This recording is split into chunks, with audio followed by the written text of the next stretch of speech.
Hey, I know this walk ain't popular, but I follow where your light goes. I know it's you, nothing impossible. Connected to my Abaryt, shining like a light bulb.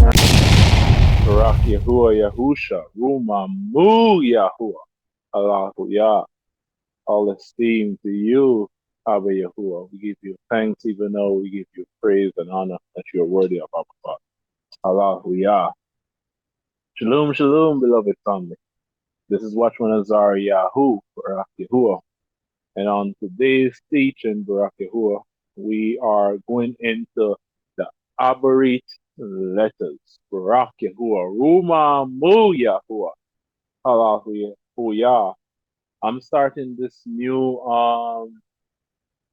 sequence of videos or continuations of videos where I'll be showing you guys the Abaryt letters. And also, before we get into that, give you an understanding of the Abaryt so that you can learn it a lot easier and have a better understanding of it so that you can break down words and you can interpret these words based on each letter's meaning and understand what message Yahuwah is trying to say to you. So, Barak Yahuwah, the purpose of this video is to help you learn the Abaryt letters and Abaryt, to help you learn our tongue of creation for those who want it, for those who need it, for those who desire it. Barak Yahuwah.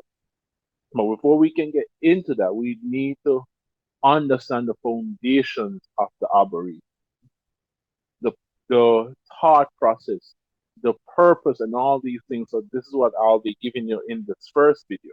I'll be giving you the understanding, the foundation of the Abaryt language, of the Abaryt tongue, the Hebrew tongue, Barak Yahuwah Yahusha, so that you can all have a better understanding of your language, of your tongue, because this is the tongue of creation. This is our Father's tongue.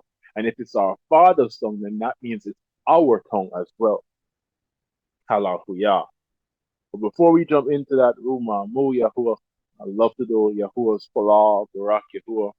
We'll go into Abindu's Falal, and then we'll go into the foundation of this teaching on the understanding of the Abaryt language. Ruma, Mu Yahuwah. Thank you, Abba Yahuwah. Hallelujah. Abinu, Ba, Shamaim, Kadashki, Shamka, Malakutka, Boa, Ya Ra'uka, Asha, Al Aratz Khan, Bashamaim, Natan, Lanu, Hayum, Ad, Laham, Bahazara, Usalah, Lanu, Lahatenu, Ki Lanu, Salah, Utam, La Ata Imquam, Quara, Lanu, Uparat, Lanu, La Taha, U Yasha, Lanu, Ma Rasha, La Malakutka, Shula, Haka U Hakabad, Bahasham Al Kal Shamut, Yahuwah Yahusha, Aman, Barak Yahuwah. Now it's time for the English. Our Father in heaven, separated or called out is your name. Your kingdom come. Yah, your will be done on earth, so it is in heaven.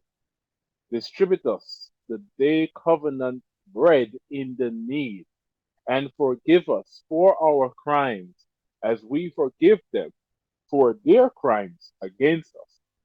Lead us not astray, and rescue us from evil doing.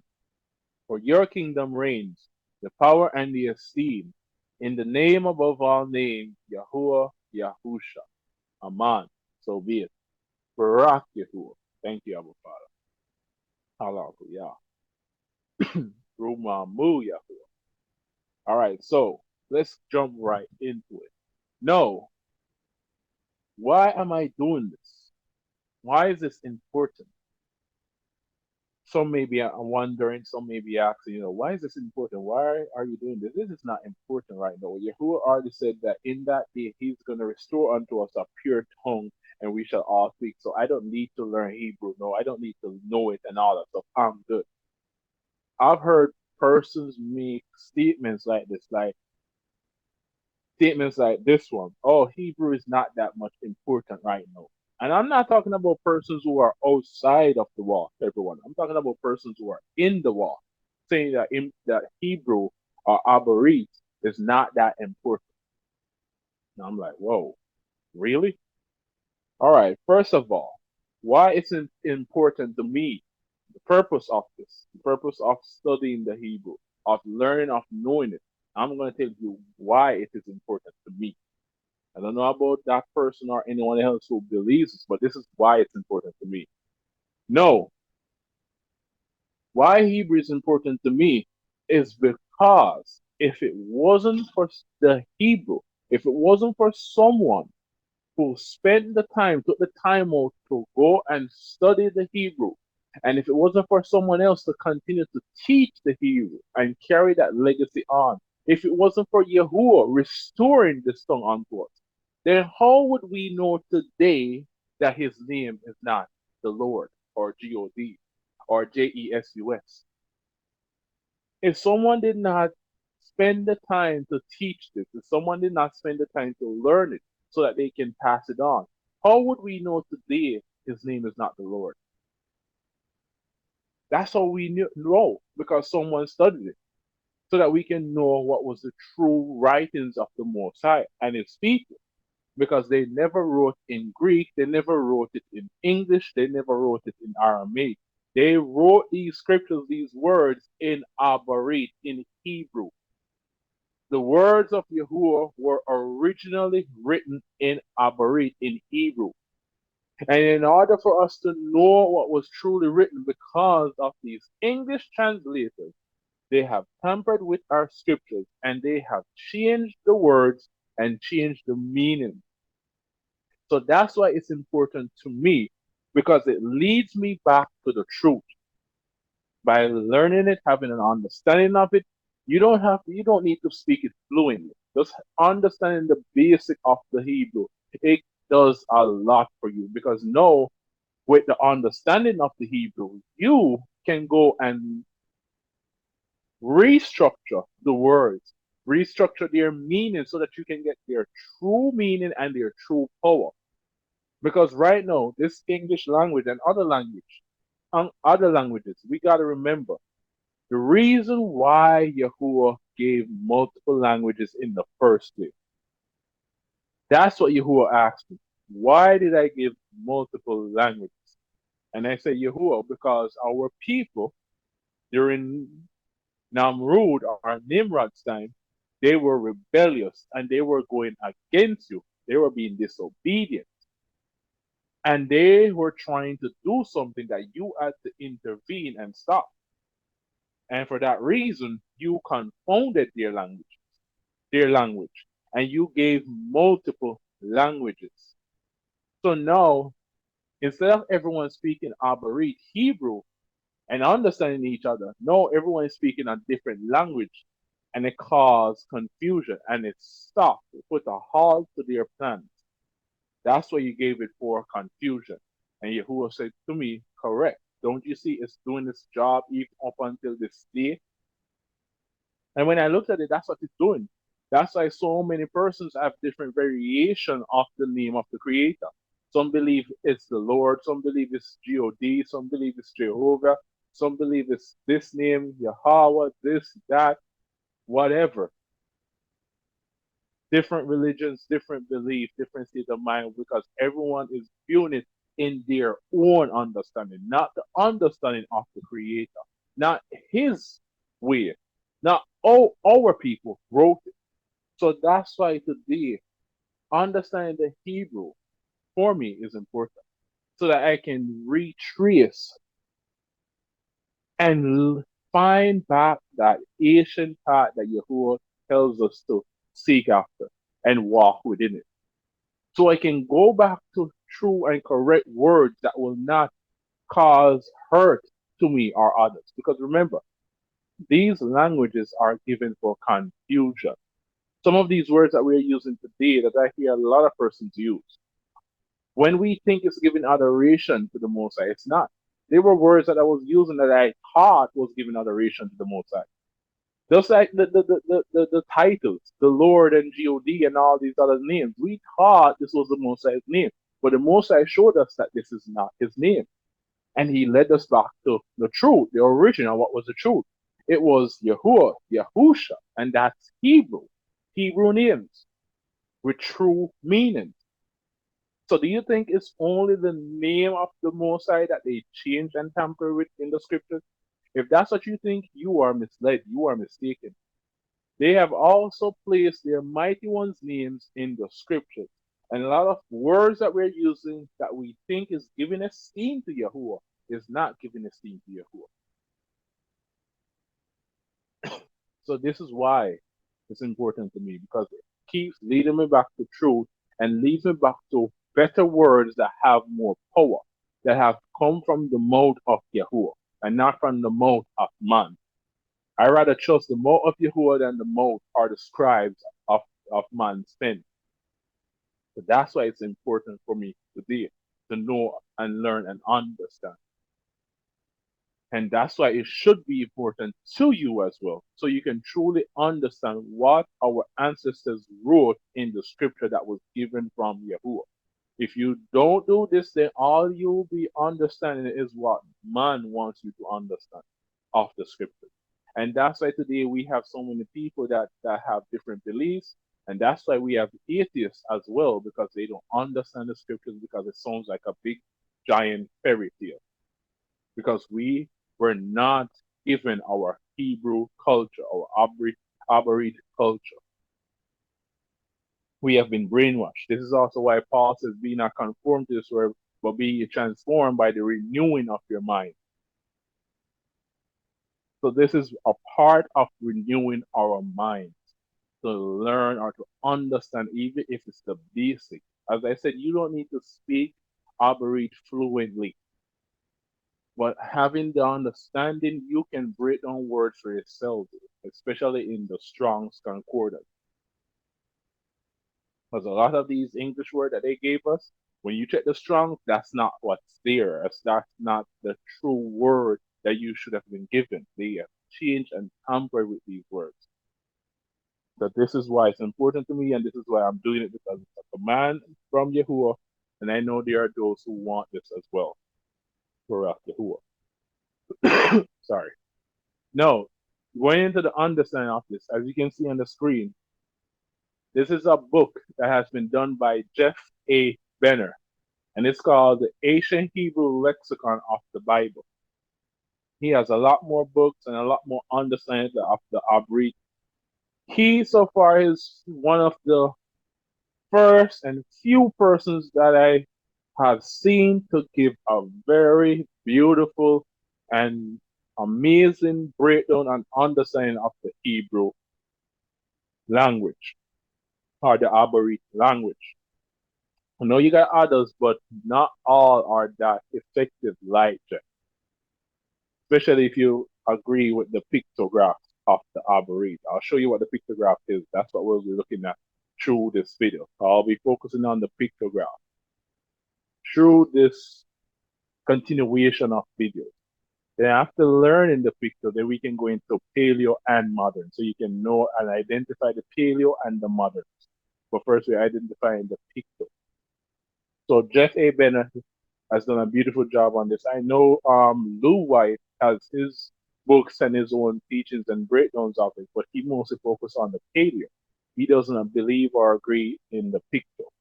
He doesn't think it's of Yahuwah or it is a part of our language, this form of the Abaryt. So based on what Yahuwah showed me and led me, this is where he led me. This is the same place where he led our beloved Yeshai. Yeshai was the one to lead me to this book as well, and a few others that he recommended as well. So this is where Yahuwah led us to study and learn. So you would have heard Yeshai said in some of his teaching, by Jeff A. Benner. There's also a video. He has a teaching on the channel, Watchman of Yahuwah, where he's breaking down the names of the scriptures of the books.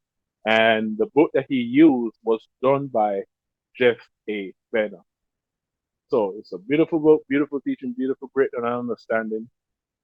Even though there are some small things, errors in it, but This is why I'm going over it so that you can see the small errors and you can understand more about the Abaryt. So definitely check out this book and the many others that he have. You can go to his website. I'll show you the website in a short bit. So you can go there and order whatever books you want and all that stuff. Barak Yahuwah. And also, this is I'm not being paid to do this by Jeff in no way, shape, or form. As I said, this is something that Yahuwah led us to.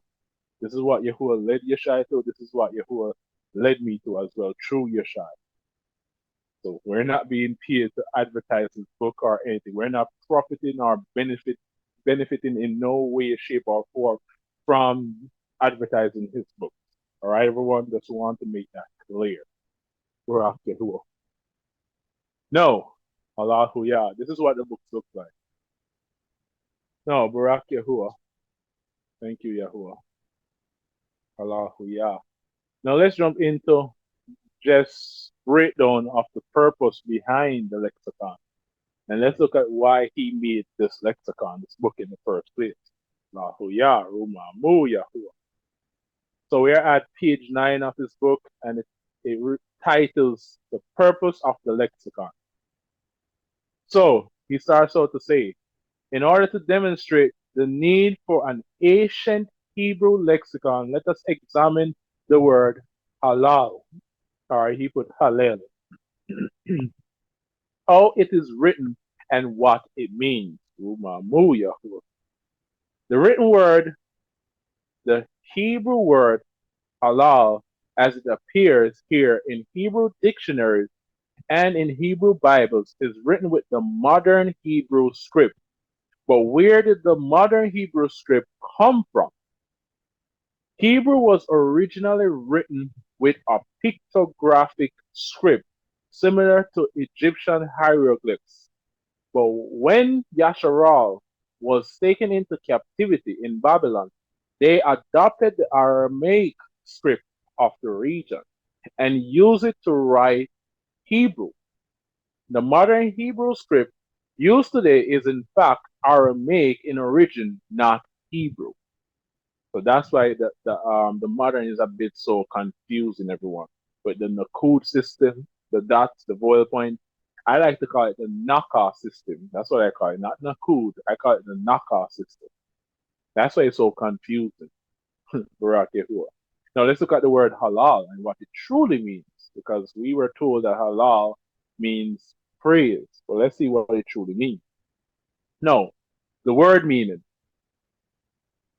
According to Hebrew dictionaries and lexicon, the word halal is translated as praise, which we all know. Some in Christianity, they don't even told us this in Christianity. What they told us in Christianity was that hallelujah is the highest exaltation given unto the Most High. That's what they told us. Or the highest praise given unto the Most High and all that. That's what they were told or taught. Now let's go into this some more. The ancient Hebrew language is a concrete oriented language, meaning that the meaning of Hebrew words are rooted in something that can be sensed by the five senses, such as a tree which can be seen, sweet which can be tasted, and noise which can be heard.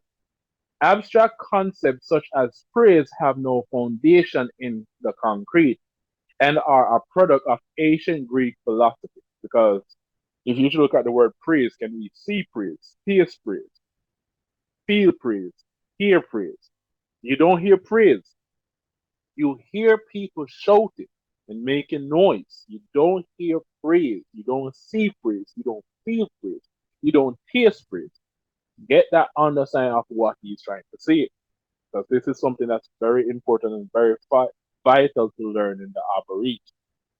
Barak Yahuwah. Now, where is the Hebrew?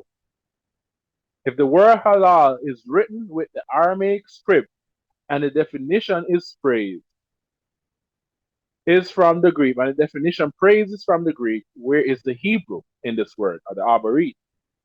The purpose of the ancient Hebrew lexicon of the Bible is to restore the original Hebrew to the Hebrew language of the Bible. The original Hebrew. Now look at this. The word halal would have been written as this.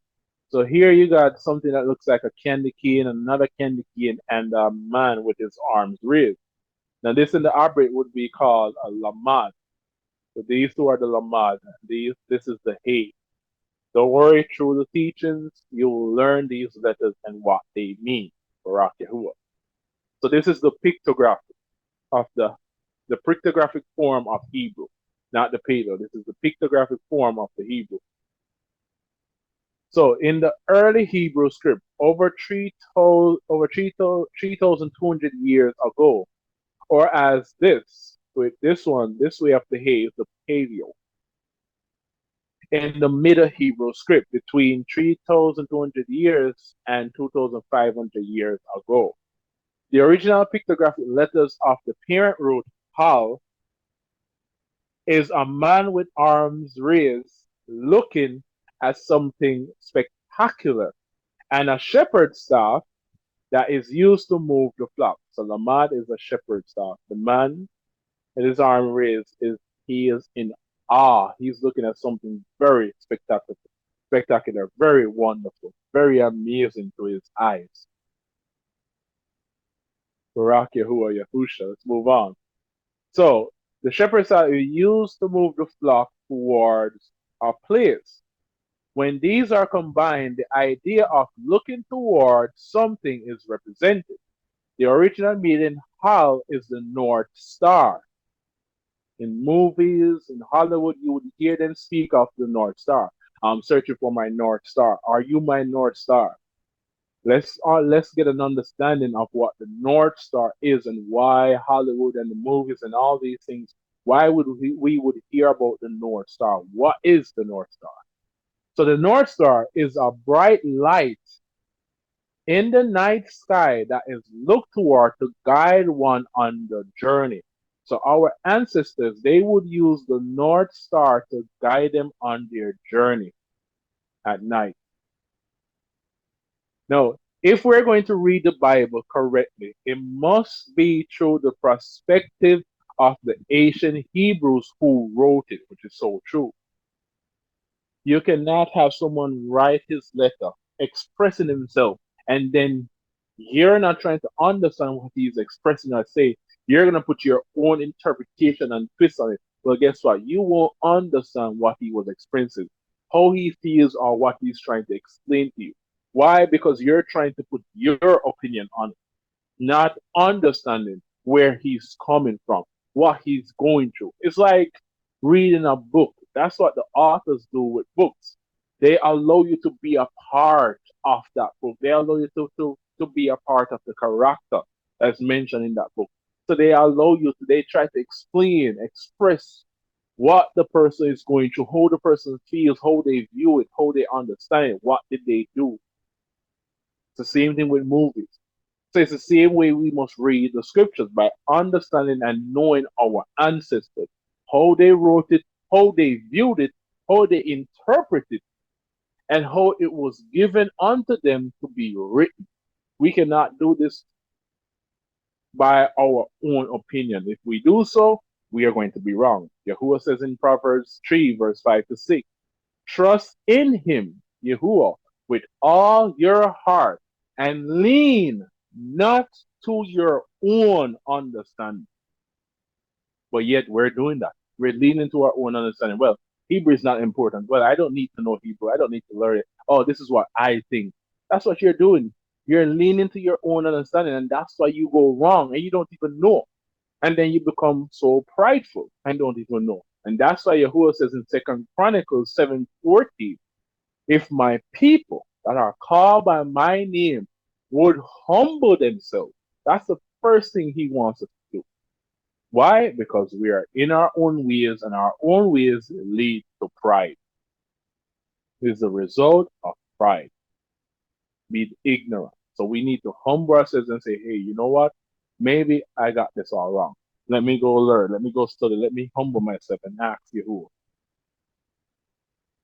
So that's so true, Barak Yahuwah.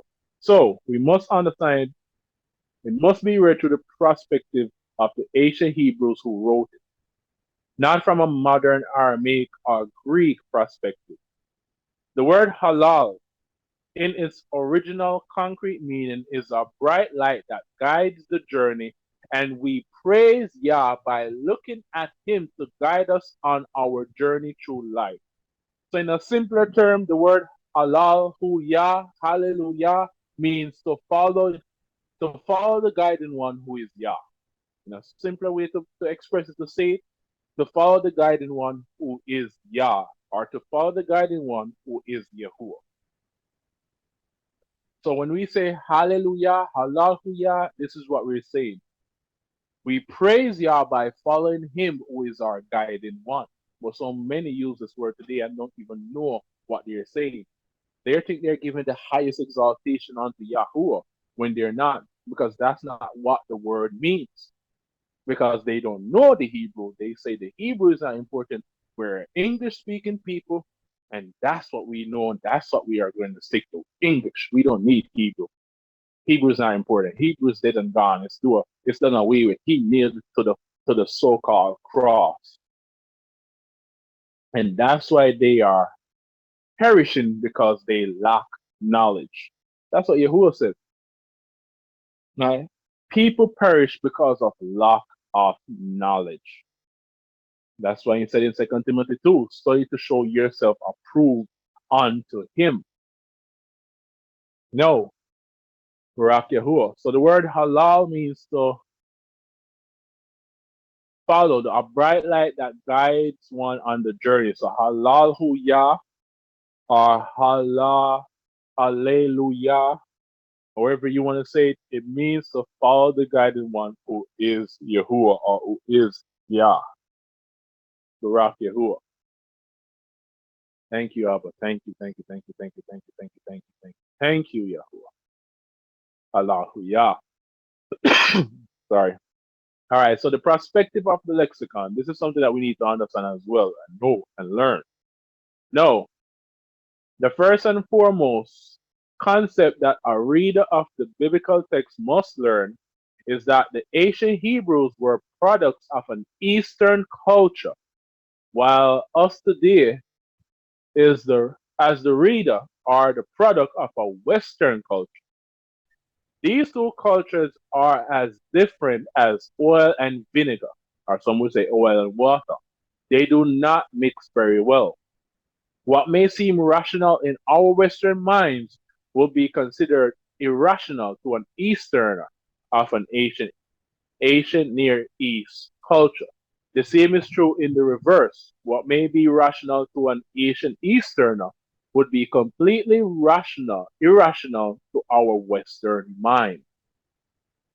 The authors of the Bible, the biblical text rather, are writing from within their culture to those of the same culture, which is so true. When our ancient ancestors wrote it, they were Hebrews writing to who? Hebrews. Because remember, Yahuwah chose Yasharal. And even up until Revelation, because many, especially those in religion, I'm talking, in Christianity, especially that religion, many in Christianity says and believes that Yahuwah has done away with the commandments, done away with the law. He has done away with Yasharal, as they call it, that pagan name, Israe, Lama, the English letter that looks like a hockey stick. That's the letter that I'm talking about. They say that Yahuwah is, as the Most High has done away with those people.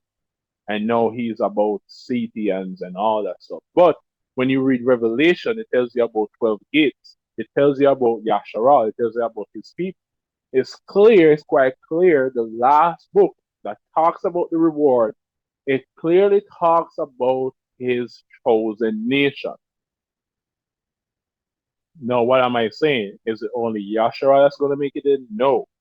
Even Gentiles can make it in as well. If you read Acts chapter 10, when Peter got that dream regarding the animals, as I clearly made that known, that was never about animals. It was about nations. It was about people. If you read the entire context, don't just stop at the verses, because that's what a lot of pastors do. And they don't read the entire context. Plus, they do not read the next chapter that shows proof that the dream was never telling, Yahuwah was never telling Peter to go and eat pork and shellfish and all those unclean foods. He was talking about race, nations. He was commanding Peter and the rest of the apostles and disciples to go and to preach the word unto all nations. And whoever is willing to accept Yahuwah and keep his commandment, they are now grafted into Yasharal. They have now become adopted in the name of Yasharal. So it's like you go to an adoption home and you look for a child that suits your your desires, your wants, that match your criteria, your requirements. That child suits and match that requirements. Plus, that child is willing to come stay with you. No, when you adopt that child, guess what? You adopt that child and you take that child into your name. So if your last name is Smith and that child is something else, now that child becomes Smith as well because you have adopted that child. That is what Yahuwah is telling Kappa, Peter, and the others. That no, the Gentiles have a change of heart, and I'm willing to give them a chance to be adopted into Yasharal as well. So no, in no way, shape, or form am I like those Hebrews. I'm not preaching or teaching like those Hebrews on the street corners in places like America and England. And I think they may be here in Jamaica now. I'm not sure, but I do heard of some organizations in Kingston that may be here. But so far, where we do know they are located is in the States and some places in England. I'm not like them telling white people to bow down and kiss my boot and all that stuff, and they are not going to make it in. No, that's a lie. That's not off the scripture. That's off the devil. They are agents of Hashatan. This is why you need to read the scriptures for yourself. Hallelujah. So, when our ancestors wrote this in ancient time, Yahuwah was about Yasharal only at that time. That was his people, and they spoke Hebrew. So, if I'm going to write a book to a group of Spanish people, would I write that book in Japanese? Would I write it in Jamaican? Would I write it in Italian? Would I write that in French? Or would I write that book in Spanish, the language that they speak, so they can understand and read? That's what our ancestors did. They wrote it in Hebrew because that's the tongue and language they spoke and understood in. It was not English. English was not created in that time. English is a new language. English is a hybrid language, as Yeshai likes to say. It's a hybrid language. What does that mean? English is a mixture of languages coming together as one. That's why I believe English is the one world language, because we're going to have a one world system where we have one world government, one world currency, one world religion. Well, guess what? We also need a one world language, a language which all human beings understand. Why? Because that's how it was in the days of Nimrod. They all understood each other, and that's how they were able to work together. So it's the same thing that needs to go forward in this day. So it was in the beginning, so shall it be in the end. It's a repeat of history that we're seeing, everyone. So that's what they're trying to establish as well. A one king, a one government, a one system, one currency, one language. And which other language in the entire world, tell me which other language in the entire world today is more popular than English? English is being spread across the entire earth. It's very popular. It's the most used and popular language today. Go check it out for yourself. So English has a mixture of French, Greek, and other languages. You don't believe me? Look up some of these English words that we use there and look at the etymology of these words. Look at the origin of where these words come from. Some are from Old English, some are from French, some are from Italian, some are from Spanish words, some are from Greek words, some are from this words. It's like what they're doing with religion, combining all religion to be one, and they're calling it coexist or whatever else they're calling it. But the main one I know is coexist. It's the same thing with English. That's what English is. All languages coming together as one. So they never wrote in English. They never wrote in Greek. They did not wrote in Aramaic either. They wrote in Hebrew. And that's how we need to understand why the Hebrew is important. So we can understand what our ancestors wrote and what was the message behind what they were saying. Hallelujah. So, in order to fully understand the text, one needs to understand the culture and the thought processes of the Hebrew people. All existing Hebrew lexicons of the Bible convert the vocabulary of the ancient Hebrews into a vocabulary compatible to our modern Western language. The greatest problem with this is that it promotes Western thought when reading the biblical text. In this lexicon, the mind of the reader is transformed into an Eastern one in order to understand the text through the eyes of the ancient Hebrews who penned the words of the Bible. And that's so true. That's why we have a mixture of belief today. Because they're converting our minds to a Western way. And with that, we're not understanding why they said this, why this is the case. That's why people think Papa was being told to eat pork and all that stuff. That's why people believe this, believe that. Some believe the day starts at sunrise. Some believe this, some believe that. Because we don't understand our Hebrew ancestors. We don't think as they did. We're thinking through the eyes and lens of our captivers, which will definitely lead us astray. No if, buts, or maybe. Barak Yahuwah. One of the greatest differences between this lexicon and others is the use of the ancient pictographic script which Hebrew or Abaryt was originally written in. Because the ancient Hebrew language is based on these pictographs, they are used rather than the modern Hebrew script. Allahu Yaruma Mu Yahuwah. Now, let's look at concrete thought versus the abstract thought.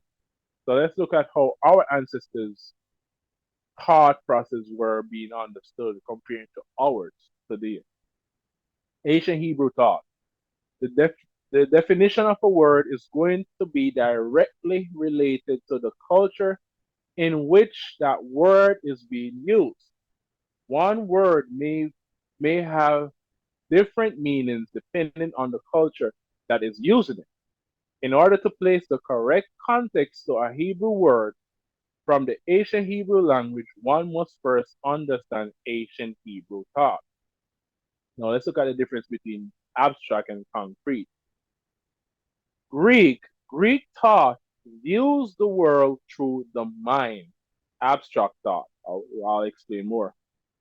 Ancient Hebrew or ancient Abaryt thought views the world through the senses. Remember the five senses. Concrete thought. Now let's break that down. Concrete thought is the expression of concepts and ideas in ways that can be seen, touched, smelled, tasted, or heard. All five of the senses are used when speaking, hearing, writing, and reading the Abaryt Hebrew language. An example of this can be found in Psalms 1, verse 3. He is like a tree planted by streams of water, which yields its fruit in season, and whose leaf does not wither.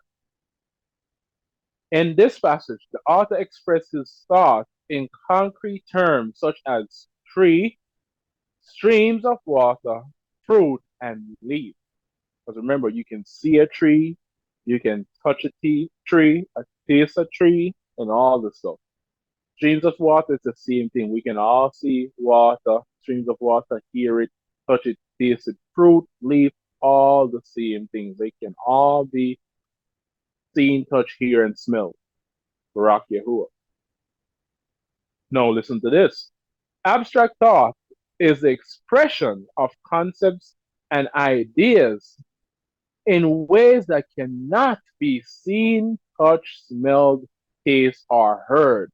Examples of abstract thought can be found in Psalms 103, verse 8. And he would put it from the English, the KJV, but I'm going to read it from with Yahuwah's name restored. No, Yahuwah is compassionate and gracious, slow to anger, abounding in love. The words compassion, grace, anger, and love are all abstract words, ideas that cannot be experienced by the senses. You cannot see compassion, you cannot taste it, smell it, feel it, or hear it. Same thing with the grace, anger, even love. Even though that sounds a bit strange, they're like, wait, whoa, you can't feel love? Are you sure, Azari?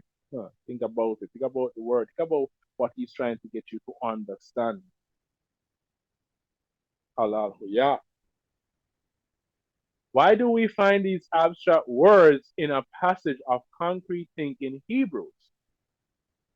Actually, these are abstract English words used to translate the original Hebrew concrete word. The translators often translate this way because the original Hebrew makes no sense when you literally translate it into English. Now I'm going to show you what he's talking about. Let us take one of the above abstract words to demonstrate the translation from a concrete Hebrew word to an abstract English word. And the word that he's talking about is anchor. This word right here, anger, Barak Yahuwah. An abstract word is actually the Hebrew word up, up. This is the aleph, the head of the ox, and the pay, picture of a mountain. As I said, when we go through the videos, the teachings, I'll break down these letters and show you their meanings and all that stuff. So this is the picture of an ox, which is called the aleph, and this is a picture of a mouth, which is called the pay, Barak Yahuwah, Alahuyah, which literally means nose. A concrete word, when one is very angry, listen to this very carefully, everyone. When one is very angry, he begins to breathe hard, which is true, and the nostrils begin to flare. A Hebrew sees anger as the flaring of the nose or nostril. If the translator literally translated the above passage slow to nose, the English reader would not understand, which is so true.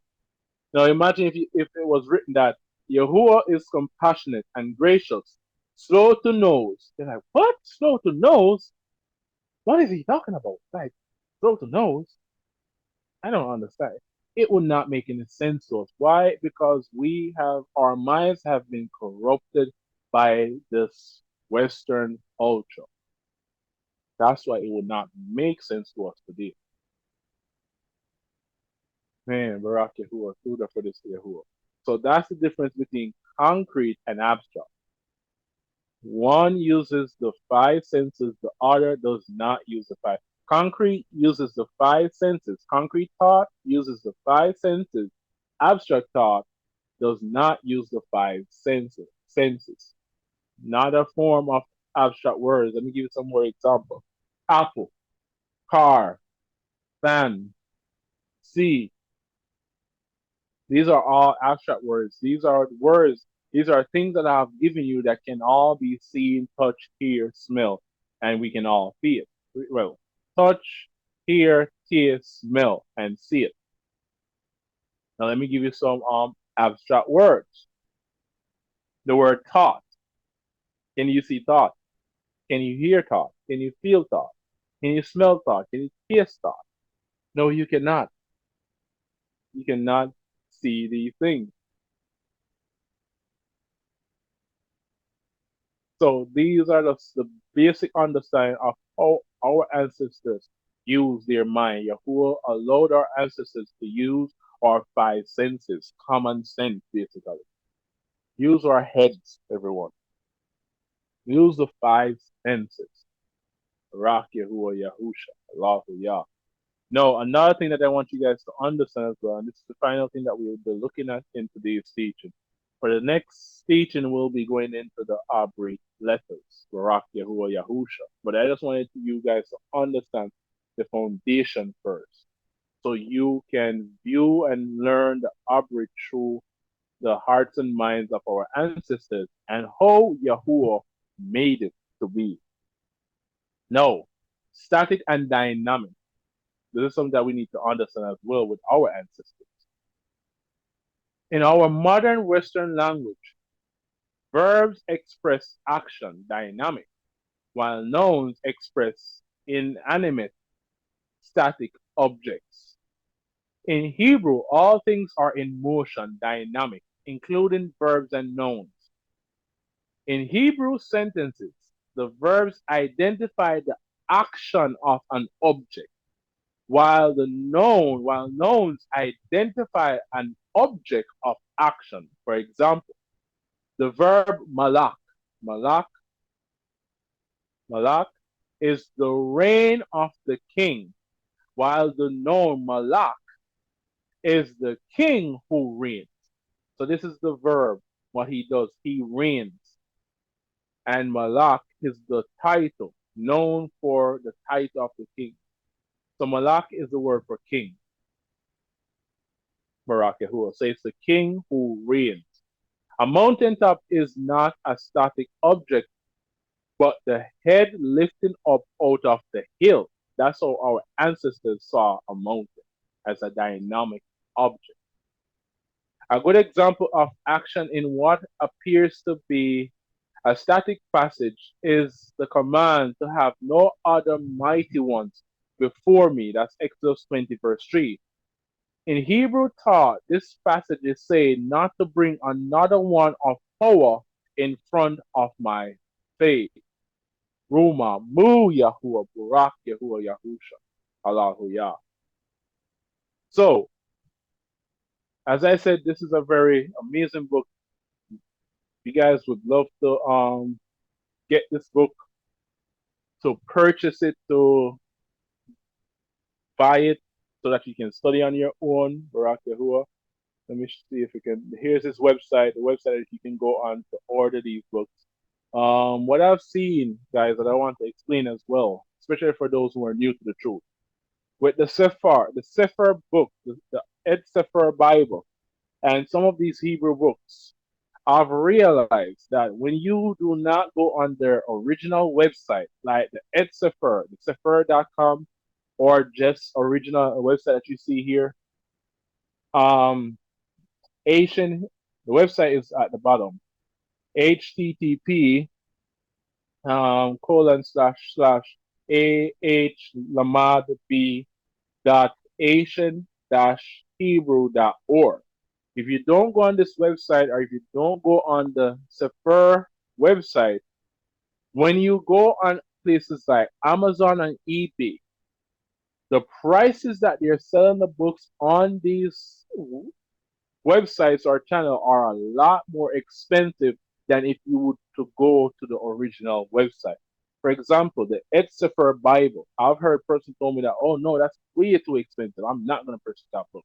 I've heard people said that they have seen the Ed Sefer Bible on Amazon selling for $400+ $500, $300+ Like, what?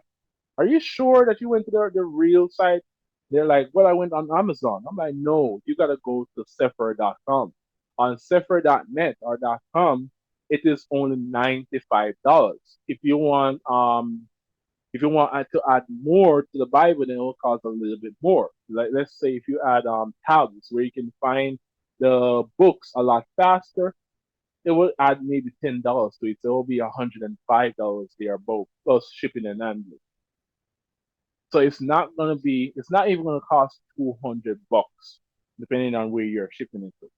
So if you go on the original website, it's a lot more cheaper to purchase these books. But if you go on Amazon and eBay, it's gonna cost you arm, leg, neck, and a foot. We're out there. So check these websites out, check these books out. Allahu Yah, Ruma, Mu, Yahuwah. This is his website. He also has some teaching on the website as well, some understanding, some breakdown, some Asian Hebrew verbs and nouns and words and all that stuff. Barak Yahuwah Yahusha. So, amazing book, lovely, lovely done by Jeff A. Benner, Barak Yahuwah. This is the foundation of the Abaryt to give you guys a basic understanding of it. We're gonna walk you guys through in the next class, walk you through the letters now, the understanding of the letters, the meanings of the letters, the name of the letters, the song. Because unlike English, our English language, our English alphabet, letters, they only have two characteristics, and that's a form and a sound, like the letter A. The form of the letter A is as you see right here. It's the first letter for the word Asian. That's the form of the letter A. The sound that it makes is a ah sound. With English, we have four characters. With Abaryt, sorry, Hebrew, we have four characteristics. We have a name for each letter, a form for each letter, a sound for each letter, and meanings for each letters. Unlike English, English letter has no meanings. Abaryt letters all have their own meaning, which is very important to breaking down the Hebrew words. If you don't know the meaning of each letter, then you won't fully understand what the word truly means. As I said, the word halal, we thought it meant praise. That's the abstract thought of it. But the concrete thought of the word halal to Yah, it means to follow the guided one who is Yahuwah or who is Yah. Another word that people are starting to find out that it means a lot deeper, and it's a very powerful word to use, is the word shalom. Shalom, they told us that shalom meant calmness. The pagan way, Peace, we don't use that anymore because it's tied to the name of a mighty one. I did that in one of the teachings that I did on the video. Go back and look up the video titled Demon in Disguise. The original name is PAX. That's the Latin form. In English, PAX is known as PEACE. So I don't use that word anymore. I use calmness. So in the abstract thought, they told us that shalom means calmness. That's simple. But in the concrete thought, shalom means to destroy the authority connected to disorder. That's a very powerful statement right now. It means to destroy the authority connected to disorder. Now, when we go to the letters, you will see how this ties in together because you have to use each letter to get that meaning, to get that interpretation, that translation of what it truly means. So, Barak Yahuwah Yahusha Ruma Mu Yahuwah.